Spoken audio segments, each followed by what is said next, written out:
ina ma ka ce min ka je ka ci abinci? Halwan ne na je na ci da kuma gaskiya ina son abincin su shi yasa a koda yaushe nake zuwa ina son abincin su sosai. Dama zan gayyato ƙawayena. Wow, kar ki damu my love. Dama na shirya abubuwa da dama a ranar nan saboda ina son komai da zan yi zamto special. Ina so na faranta miki sosai saboda a koda yaushe ni burina shine na ga na faranta miki kuma na ga kina farin ciki. Shi yasa nake son ka. Ni ma 100% zuciyata na kaunar ki kuma tana tunanin ki a koda yaushe.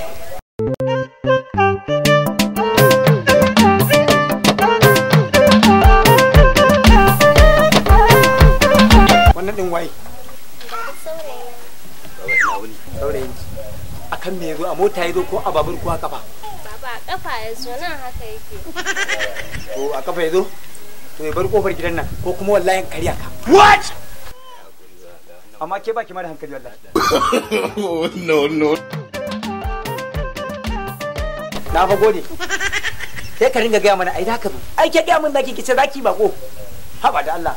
Wata ran mu je mu cuci wanda zai ba mu wani abu. Wanda zai taimake mu kuma mu da ke. Ba ku bai ku ci gaba da hira ku. Kin gama ki rufe gida. Ko karfe 1 dare za ku kai fa ba matsala.